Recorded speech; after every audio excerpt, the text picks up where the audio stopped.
Israel. The most beautiful steaks in Israel. 2 shekels, which will bring thee great fortune. Only 2 shekels. Greetings, shepherd. This way. I have 3 slaves for sale. Slaves from Moab, cheap at 30 shekels. In the fields, they can pull plows better than oxen, but you can feed them for much less. They're cheap at 30 shekels. It's like giving them away. Aye, shepherd, what sayest thou? Aye, unyoke them quickly. Give them to him. Go, ye are free. Thou buyest slaves to set them free, shepherd? And let none of ye touch them either. Thank you, kind Lord. Thank you.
Why are these men being punished?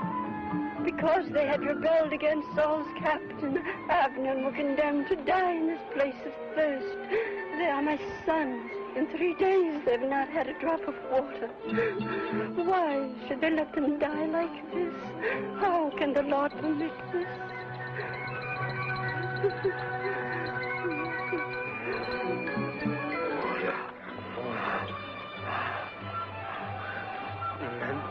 Order.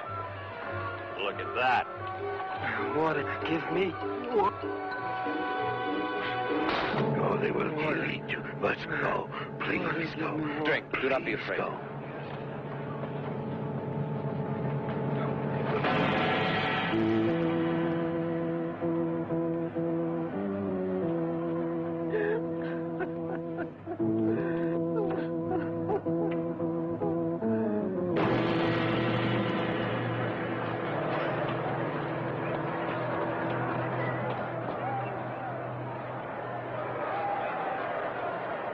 Jerusalemites!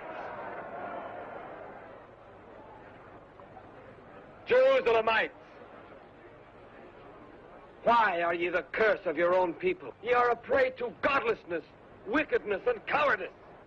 Ye have trampled our laws underfoot and destroyed the foundations of our faith. Why? Why? The spirit of evil is in ye. But the spirit of evil is yet stronger in those who govern ye. Saul, Saul, thou art to blame for it.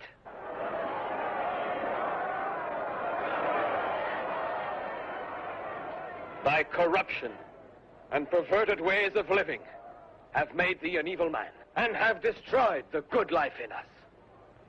Rise against the false liberties which the tyrants of Israel have given to you. I say that ye will remain prisoners of your evil spirits if ye do not find in your hearts the strength to rebel and to redeem yourselves. Damned shall ye be that still remain in the bottomless chasm of sin.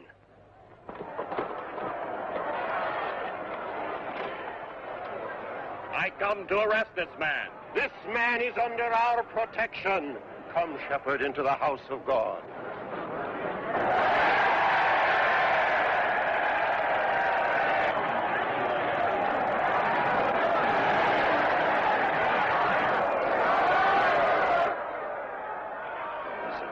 shepherd, telling the people to rise against the king. Father, thou shouldst not fret too much over all this, nor exaggerate the importance of it. Exaggerate, thou sayest? Yes. A shepherd dares to accuse the king of Israel, and moreover receives the protection of our own high priest in the house of God. Are we to attach no importance to this? Have you all forgot? Have you all so soon forgot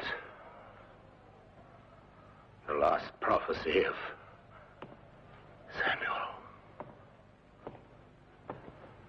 For he did not speak of ye, my sons. He did not say of one of ye, not Ishvi, not Ishbosheth, not even Jonathan.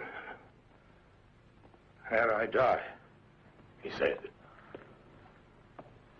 ere I die, it will be given to me to anoint one king.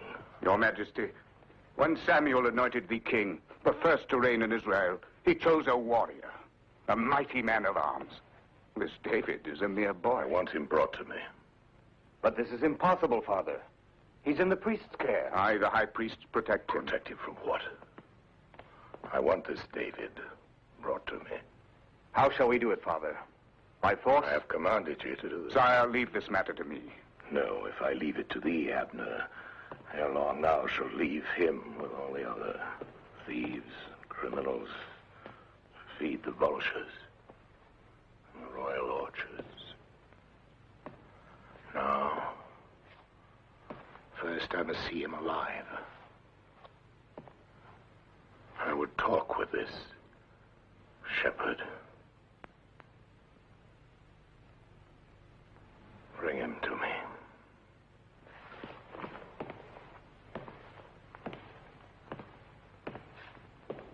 Aye, Father may well be right. This young shepherd should have things of interest to tell us. What dost thou think, Abner? What I may think is not thy concern. I apologize for having put a question to the captain of our host.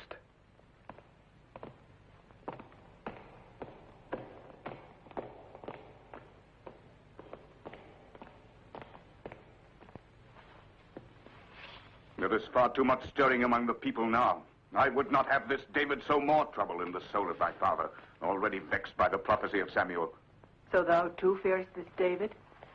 I fear no man, Merab. But I am wroth at the evil spirit of these false prophets. Were I only king of Israel. And thou shalt be. Thou shalt sit on this throne one day.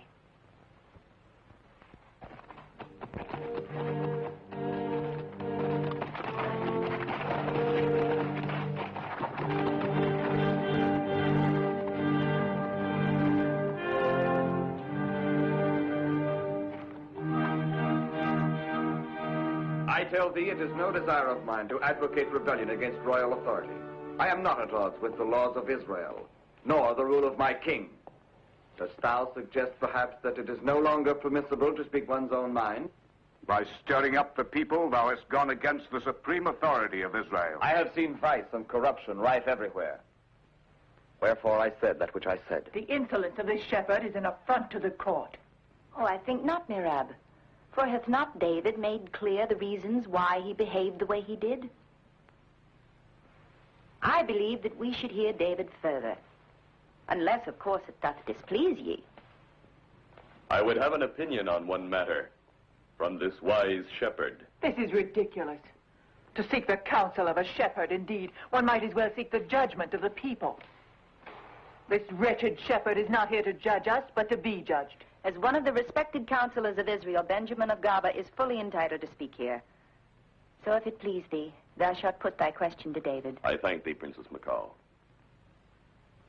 There is one clause in the peace which we made with the Philistines, putting a limit on the making of weapons and stating that only our officers and palace guards may bear arms. David, son of Jesse, what thinkest thou of these limitations? My prince, to my mind, there is but one way to solve that riddle. 'Tis shameful to ask